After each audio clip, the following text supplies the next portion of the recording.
கழகத்துடைய முதன்மை செயலாளர் அண்ணன் திரு கே நேரு அவர்களே, கழக துணை பொதுச் செயலாளர் அண்ணன் திரு மூப்பே சாமிநாதன் அவர்களே, தோழமை இயக்கங்களுடைய தலைவர்கள் அண்ணன் திரு ஜவாஹருல்லா அவர்களே, அண்ணன் திரு தமீமன் அன்சாரி அவர்களே, அண்ணன் அபுபக்கர் சித்திக் அவர்களே,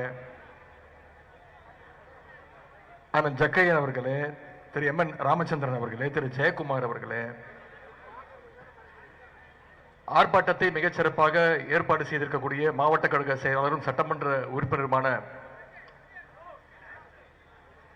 அண்ணன் திரு துரை சந்திரசேகர் அவர்களே,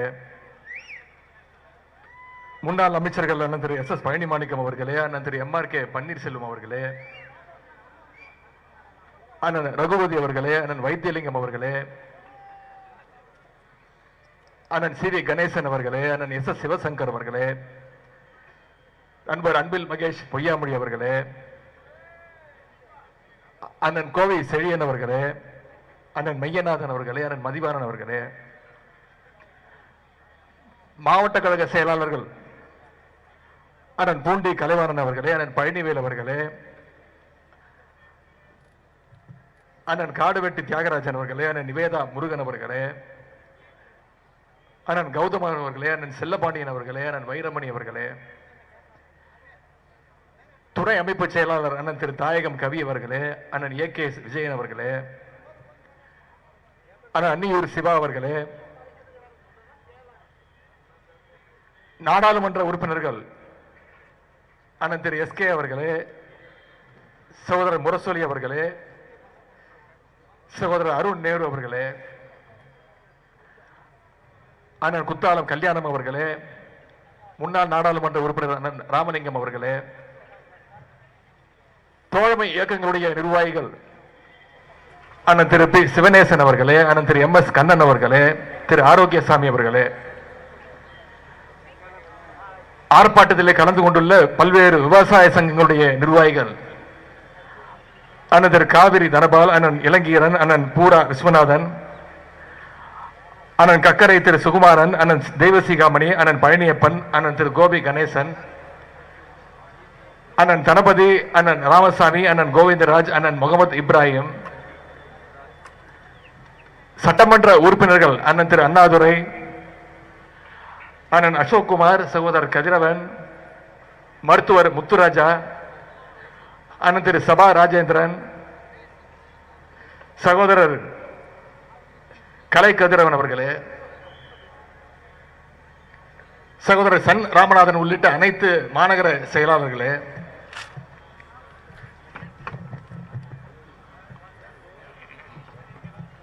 அண்ணன் திரு டி கே ஜி நீலமேகம் உள்ளிட்ட அனைத்து முன்னாள் சட்டமன்ற உறுப்பினர்களே, கழக அணிகளுடைய மாநில நிர்வாகிகள் சகோதரர் அப்துல்லா, சகோதரி வீரமணி, சகோதரர் இளையராஜா, அப்துல் மாலிக், அண்ணன் ஜித்து, அண்ணன் திரு பி என் மணி, அண்ணன் டேம் வெங்கடேசன் உள்ளிட்ட அனைத்து மாநில நிர்வாகிகளே, அண்ணன் சின்னையன், திரு கோவிந்தராஜ், அண்ணன் ரவிச்சந்திரன், வினோத்குமார், அண்ணன் சுப்பிரமணியன் உள்ளிட்ட அனைத்து மாவட்ட விவசாய தொழிலாளர் அணி நிர்வாகிகளே, அனைத்து மாவட்ட மாநகர ஒன்றிய நகர பகுதி பேரூர் கிளை வார்டு கழக நிர்வாகிகளே, இங்கு பெருந்திரளாக கூடியிருக்கக்கூடிய விவசாய பெருங்குடி மக்களே, கழகத்துடைய மூத்த முன்னோடிகளே, முத்தமிழர் டாக்டர் கலைஞருடைய உயிரினும் மேலான அன்பு உடன்பிறப்புகளே, அத்தனை பேருக்கும் முதற்கனுடைய வணக்கத்தை தெரிவித்துக் கொள்கின்றேன். விவசாய கடனை முழுமையாக தள்ளுபடி செய்ய வேண்டும்.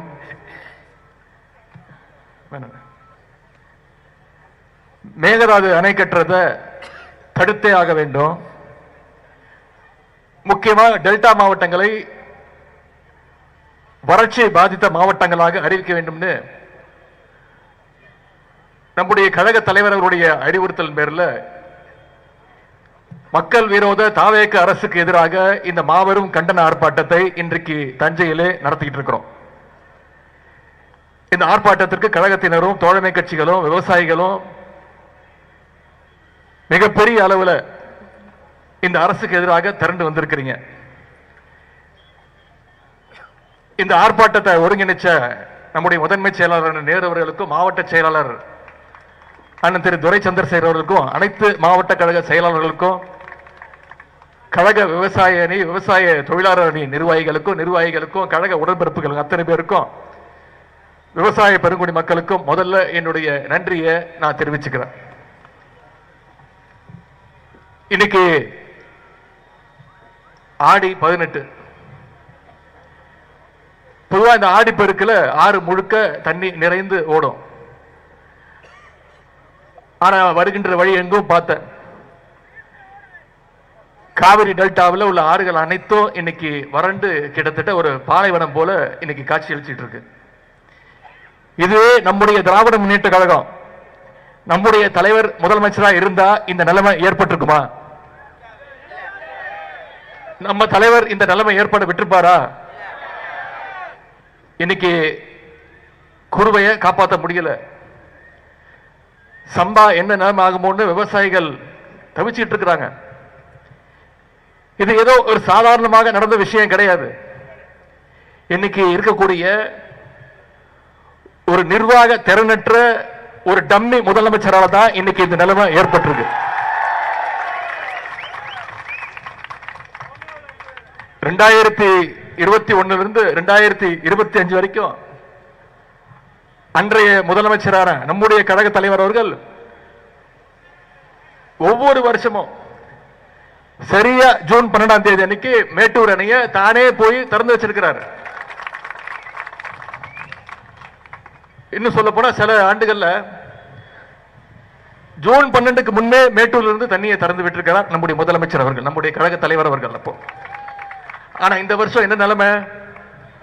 ஜூன் மாசம் முடிஞ்சு போச்சு, ஜூலை மாசம் முடிஞ்சு போச்சு, இப்ப ஆகஸ்ட் மாசத்துல இருக்கோம், இன்னும் தண்ணி வரல. காவிரி மேலாண்மை வாரிய தீர்ப்புப்படி ஜூன் மாசத்துல 9.9 டிஎம்சி தண்ணீர், ஜூலை மாசத்துல 32 டிஎம்சி தண்ணீர் அப்படின்னு மொத்தம் 42 டிஎம்சி தண்ணீர் நமக்கு வந்திருக்கணும். ஆனா இன்னைக்கு ஒரு சொட்டு தண்ணீர் கூட வரல. ஆனா இதை பத்தி இருக்கக்கூடிய முதலமைச்சர் வாயை திறந்து பேசுறாரா? பேச மாட்டேங்கிறார். அவருக்கு இருக்கக்கூடிய ஒரே கவலை என்ன? திமுக மேல என்ன பொய் வழக்கு போடலாம், என்ன பொய் கேஸ் போடலாம்.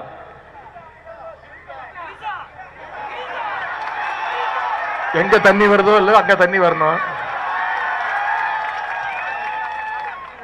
காவிரி சொன்ன இங்க தமிழ்நாட்டில் ஆட்சி நடத்துறதுக்கு காங்கிரஸ் தயவு வேணும். அதனால கர்நாடகா காங்கிரஸ் அரசு கேள்வி கேட்க துப்பு இல்ல, எதிர்த்து கேள்வி கேட்கவே பயப்படுறாரு. அதே மாதிரி ஒன்றிய அரசை பகைச்சுக்கிட்டா பிரச்சனை வந்துடும். ஆட்சி அமைச்சு 3 மாசம் ஆச்சு. இது வரைக்கும் அவரோட வாயிலிருந்து ரயில வழிமறிச்சு பாதியில் அவங்களை இறக்கி விட்டு மீண்டும் தமிழ்நாட்டுக்கு போக சொல்லிட்டாங்க. இதை கண்டிச்சு நம்முடைய தலைவர் அவர்கள் அறிக்கை விட்டாங்க. அனைத்து எதிர்கட்சிகளும் அறிக்கை விட்டோம். இதை பத்தி முதலமைச்சர் வாய் திறக்கல. ஏன்? மகாராஷ்டிரா நடக்கிறது பாஜக ஆட்சி. அவங்களை எதிர்த்து பேசுறதுக்கோ இங்க இருக்கக்கூடிய முதலமைச்சருக்கு துப்பு இல்ல, திராணி இல்ல. அந்த அளவுக்கு விவசாயிகளுடைய உரிமையை விட முதலமைச்சருக்கு அவருடைய சுயநலம், ஆட்சி எப்படியாவது காப்பாத்திக்கணுங்கிற அந்த சுயநலம் மிக மிக முக்கியம். இப்போ ஒட்டுமொத்த விவசாயிகளும் இந்த அரசுக்கு எதிராக திரும்பினதும் ஒரு டிராமா ஆடினார். 2 நாளா கர்நாடகாவுக்கு போக போறேன் அப்படின்னு ரீல் விட்டாரு. அனைவரும் சொன்னோம், நம்முடைய தலைவர் சொன்னார், தயவு செய்து கர்நாடகத்துக்கு போகாதீங்க, இது மிகப்பெரிய சட்ட போராட்டம் நடந்துகிட்டு இருக்கு, பல்வேறு ஆண்டுகள் நடந்துகிட்டு இருக்கு, அரை நூற்றாண்டு கால போராட்டம். திராவிட முன்னேற்ற கழகம் மட்டும் இல்ல, அனைத்து எதிர்கட்சிகளும் சொன்னோம். அவங்களுடைய கூட்டணி கட்சியே சொன்னாங்க கர்நாடகா போக தேவையில்லைன்னு. அதெல்லாம் அவர் கேட்கல. ஆனா கர்நாடக முதலமைச்சர் சொல்லிட்டாரு, தயவு செய்து இந்த பக்கம் வந்துடாதீங்க, உங்களுக்கு ஒரு சொட்டு தண்ணீர் கூட கொடுக்க முடியாதுன்னு கர்நாடக முதலமைச்சர் சொன்னதுக்கு பிறகுதான் அமைதியானார். இவரு கர்நாடக முதலமைச்சரை பார்க்கறது இருக்கட்டும், முதல்ல நம்ம ஊர் விவசாயிகளை உங்களை பார்த்தாரா? உங்களுடைய கோரிக்கைகளை கேட்டாரா? முதல்ல என்ன பண்ணிருக்கணும், நம்முடைய விவசாயிகள் வர சொல்லி அவங்களுடைய கோரிக்கைகளுக்கு செவிமடுத்திருக்கணும். அதை இந்த முதலமைச்சர் செய்யல. அரசு தான் எங்களை கூப்பிடல, கேட்கல, நாங்களே வந்து முதலமைச்சரை வந்து பார்த்து பேசுறோம்னு விவசாயிகள் கோட்டை நோக்கி போனாங்க. ஆனா அந்த விவசாயிகளையும் குண்டு கட்ட கைது பண்ணிய அரசு தான் இந்த குதிரை பேர அரசு. அந்த அளவுக்கு விவசாயிகள் மேல இந்த முதலமைச்சருக்கு ஒரு வன்மம். முதலமைச்சர் தான் இப்படின்னா நீர்வளத்துறைக்கு ஒரு அமைச்சர் இருக்கிறார். இப்படி ஒரு அமைச்சர் நீங்க பார்த்திருக்கவே முடியாது. பத்திரிகையாளர் பார்த்தாலே திருவிழா மாதிரி ஓடுறாரு, தலை தெரிச்சு ஓடுறாரு, எந்த கேள்விக்கு பதில் கிடையாது. வேளாண் துறை அமைச்சர் அப்படின்னு ஒருத்தர் இருக்கிறாரு. என்ன தெரியுமா பண்ணிட்டு இருக்கிறாரு இன்னைக்கு வேளாண் துறை அமைச்சர்? வேளாண் பட்ஜெட்டை தூக்கிட்டு போய் திருப்பதிக்கு போய் பூஜை போட்டு கொண்டு வந்துட்டு இருக்கிறார். இதுதான் இன்னைக்கு இந்த அரசுடைய லட்சணம், இங்க இருக்கக்கூடிய அமைச்சர்களுடைய லட்சணம். எந்த மாதிரி அமைச்சர்கள் அமைஞ்சிருக்கிறாங்க? திருட்டு லாட்டரி விற்கிற ஒரு அமைச்சர், திருட்டு விசிடி வித்த ஒரு அமைச்சர், பிளாக்ல டிக்கெட் விற்கிற ஒரு அமைச்சர், உருட்டுக்கட்டையிலோட சுத்திட்டு இருக்கிற ஒரு அமைச்சர், எல்லாத்துக்கும் மேல போதை பவுடர் அமைச்சர். இப்படி மொத்த கேபினட்டுமே ஒரு ஜோக்கர் கூட்டமாக இன்னைக்கு தமிழ்நாட்டில் அமைஞ்சிருக்கு. இந்த ஆட்சியில முதலமைச்சர் ரீல்ஸ் போடுறாரு, அமைச்சர்கள் ரீல்ஸ் போடுறாங்க, சட்டமன்ற உறுப்பினர்கள் ஸ்கூலு, ஹாஸ்பிட்டலு, ஏன் பாத்ரூம் டாய்லெட் கூட விட்டு வைக்கிறது இல்ல, உள்ள போய் ரீல்ஸ் போட்டுக்கிட்டு இருக்கிறாங்க. 2 நாளா நீ பார்த்திருப்பீங்க, 2 அமைச்சர்கள் அவங்களுடைய மாவட்டத்தில் இருக்கக்கூடிய பள்ளிகளுக்கு போய் அங்க இருக்கக்கூடிய குழந்தைகள் எல்லாம் வெளில வர சொல்லி அவங்களுடைய கட்சி பேரை கோஷம் போட சொல்லி அதை ரீல்ஸ் எடுத்து போட்டுக்கிட்டு இருக்காங்க. இத மாதிரி ஒரு கேடுகெட்ட ஒரு ஆட்சியே தமிழ்நாடு இதுவரைக்கும் பார்த்ததே கிடையாது.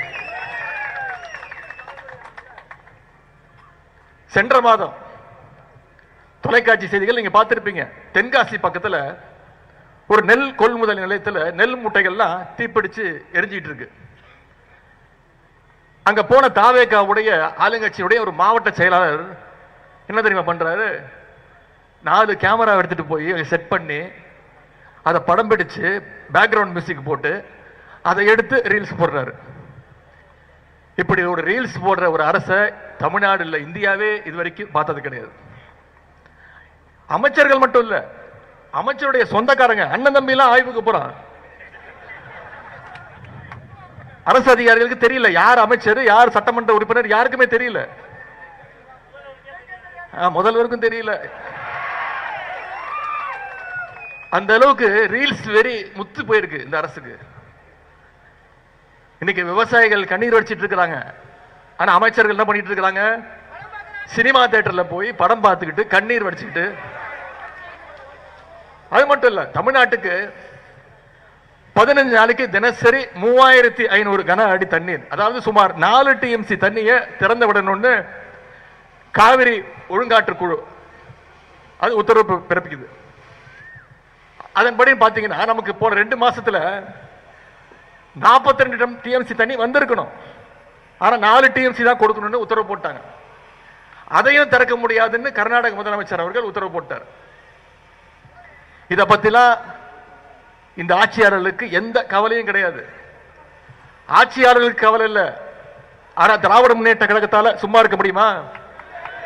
அதனாலதான் இன்னைக்கு விவசாயிகளுக்காக மக்கள் மன்றத்தில் இந்த போராட்டத்தை நடத்துற மாதிரி இன்னைக்கு உச்ச நீதிமன்றத்திலேயோ திராவிட முன்னேற்ற கழகம் நம்முடைய தலைவர் சட்ட போராட்டத்தை ஆரம்பிச்சிருக்கிறார்.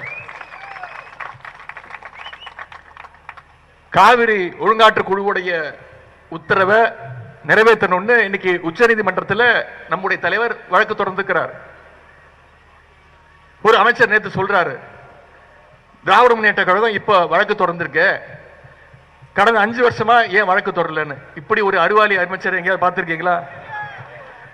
எதற்கு வழக்கு தொடரணும்? 5 வருஷமா தண்ணி ஒழுங்கா வந்துகிட்டு இருந்தது, வழக்கு தொடரல. இப்ப தண்ணி வரல, வழக்கு தொடர்றதுக்கான வக்கம் உங்களுக்கு இல்ல. அதை நாங்க திராவிட முன்னேற்ற கழகம் செஞ்சுட்டு இருக்கிறோம். எதிர்க்கட்சியா இருக்கக்கூடிய நாங்க, நம்முடைய தலைவர் விவசாயிகளுக்காக இவ்வளவு செஞ்சிட்டு இருக்கிறோம். ஒரு பிரச்சனைன்னு வந்தா அதற்கு தீர்வு காண்றதுதான் ஒரு நல்ல அரசினுடைய அழகு. அதை இந்த அரசு செஞ்சிட்டு இருக்கா. அதற்கு எதிர்மாறா என்ன செஞ்சிட்டு இருக்காங்க தெரியுமா? ஏதாவது ஒரு பிரச்சனை வந்தா அதுல இருந்து மக்களை எப்படி டைவர்ட் செய்யறது அப்படின்னு தான் தினமும் யோசிச்சுட்டு இருக்கிறாங்க. தினமும் 4 மணிக்கு ஏதாவது ஒரு ரீல்ஸ், தினமும் திசை திருப்புற வேலையை முதலமைச்சர் செஞ்சிட்டு இருக்கிறாரு. 2 நாட்களுக்கு முன்பு இந்த காவிரி பிரச்சனை எல்லாரும் பேசிட்டு இருக்கு, ஒட்டுமொத்த தமிழ்நாடு கொந்தளிச்சிட்டு இருக்கு. முதலமைச்சர் என்ன பண்றாரு? நம்ம தலைவர் ஆட்சியில நாம கட்டின 101 அடி மெட்ரோ ரயில் பாலத்தை இவர் போய் ஆய்வு பண்றாரு. அப்புறம் நம்ம தலைவர் கொண்டு வந்த சென்னை மெட்ரோ ட்ரெயின்ல போய் இவர் டிராவல் பண்ணி ரீல்ஸ் போடுறாரு. இன்னைக்கு இதே மாதிரி நம்ம ஆர்ப்பாட்டம் இன்னைக்கு இருக்குன்னு தெரிஞ்சோன்ன இதை டைவர்ட் பண்றதுக்கு, இந்த ஆர்ப்பாட்டத்தை டைவர்ட் பண்ணணுங்கிறதுக்காக காஞ்சிபுரத்தில் சிப்காட்டுக்கு ஆய்வுக்கு போறாரு. அதுவும் பாத்தீங்கன்னா நம்ம தலைவர் ஆட்சியில நம்ம கொண்டு வந்த செயின்ட் கோபேன் கம்பெனியில தொழிற்சாலையில போய் ஆய்வு பண்றாரு. ஆய்வு பண்றவரு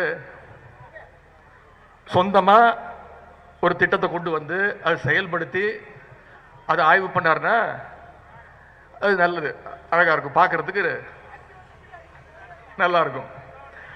ஆனா தொடர்ந்து நாம முதலமைச்சரா, நம்முடைய தலைவர் முதலமைச்சரா இருந்தப்போ என்னென்னலாம் தொடங்கி வச்சாங்களோ அந்த திட்டங்களை எல்லாம் தொடர்ந்து ஆய்வு பண்ணிட்டு இருக்கிறாரு.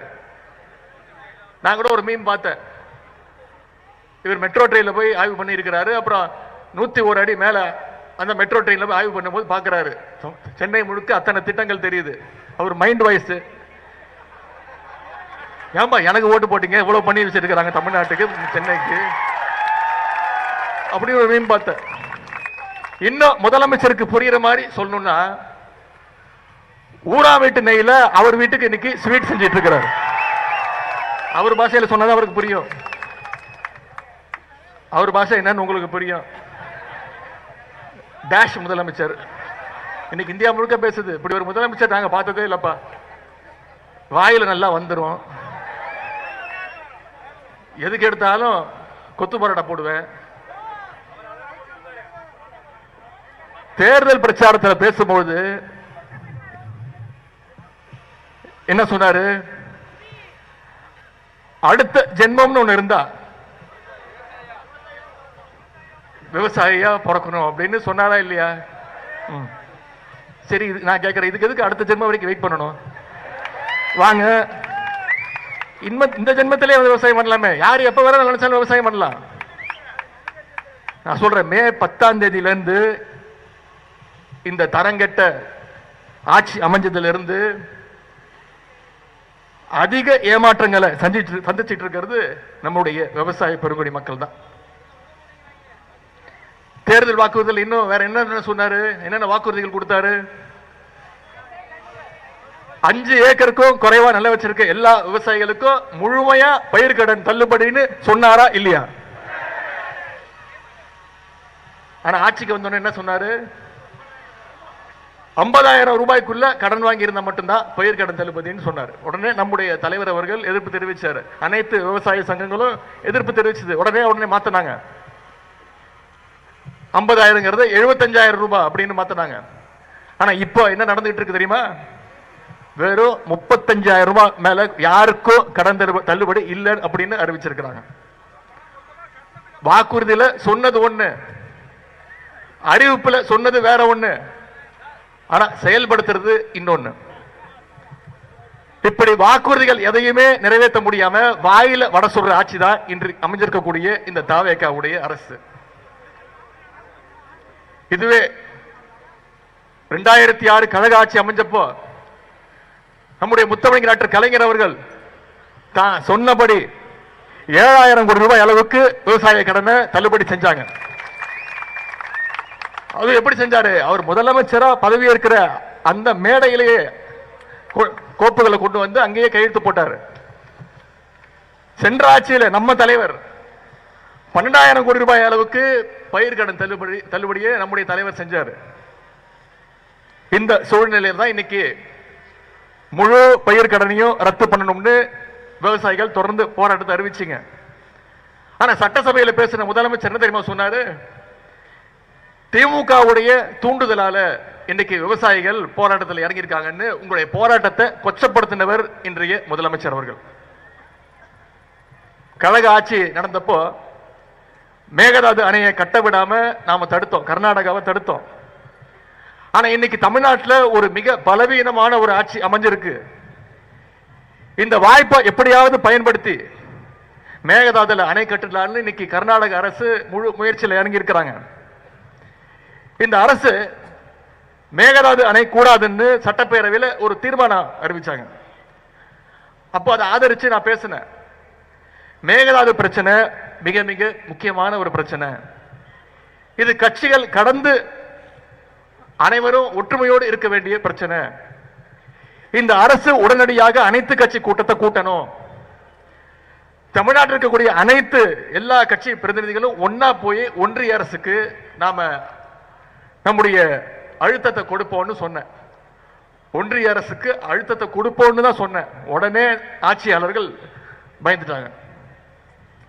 நேத்து கர்நாடகாவில் அனைத்து கட்சி கூட்டத்தை கூட்டி காவிரி பிரச்சனையில அவங்களுடைய ஒற்றுமையை இன்னைக்கு அவங்க காட்டியிருக்கிறாங்க. ஆனா இங்க இருக்கக்கூடிய இந்த முதலமைச்சர் அனைத்து கட்சி கூட்டத்தை நடத்துவதையே மிகவும் ஒரு அவமானமா நினைக்கிறார். குருவையை பொறுத்த வரைக்கும் போன வருஷம் 6.5 லட்சம் ஏக்கர்ல சாகுபடி நடந்துச்சு. ஆனா இந்த வருஷம் வெறும் 1.5 லட்சம் ஏக்கர்ல தான் சாகுபடி ஆயிருக்கு. கிட்டத்தட்ட 14 லட்சம் விவசாயிகள் இதனால பாதிக்கப்பட்டிருக்கிறாங்க. சுமார் 2,500 கோடி ரூபாய் அளவுக்கு விவசாயிகளுக்கு இன்னைக்கு இழப்பு ஏற்பட்டிருக்கு. ஆகவேதான் ஏக்கருக்கு 25,000 ரூபாய் நிவாரணம் கொடுங்க. பயிர் காப்பீட்டுக்கான பிரீமியமை அரசே செலுத்த வேண்டும். சம்பா சாகுபடிக்கு விதை, உரம், பூச்சிக்கொல்லி இதையெல்லாம் மானியமாக அரசு கொடுக்க வேண்டும் அப்படின்னு நம்முடைய தலைவர் அவர்கள் அரசுக்கு கோரிக்கை வச்சாங்க. ஆனா இந்த கோரிக்கையையும் ஏற்க இந்த அரசு தயாராக இல்லை. அதனாலதான் இன்னைக்கு வீதிக்கு வந்து நாம போராடிட்டு இருக்கிறோம். நாம இவங்கிட்ட கேட்டுக்கொள்வதெல்லாம் தேர்தல் அறிக்கையில சொன்னபடி முழு பயிர்க்கடனையும் தள்ளுபடி செய்யணும். மேகதாது அணை கட்டுறதை தடுத்து நிப்பாட்டி ஆக வேண்டும். வறட்சியால் பாதிக்கப்பட்டுள்ள விவசாயிகளுக்கு உரிய நிவாரண தொகையை செலுத்த வேண்டும். அதற்கு மிக மிக முக்கியமாக இந்த டெல்டா மாவட்டங்களை வறட்சி பாதித்த மாவட்டமாக அறிவித்தாக வேண்டும்னு நம்முடைய கோரிக்கையை மீண்டும் இந்த அரசுக்கு நினைவுபடுத்த வருகின்றோம். விவசாயிகள் தொடர்பான இந்த பிரச்சனைகள் எல்லாம் வர்ற சட்டமன்ற கூட்டத்தொடரில் 2 நாள் ஆரம்பிக்குது. 5ஆம் தேதி ஆரம்பிக்குது. சும்மா விட மாட்டோம். வர்ற சட்டமன்ற கூட்டத்தொடரில் திராவிட முன்னேற்ற கழகம் நிச்சயம் இந்த பிரச்சனையை எழுப்போம்.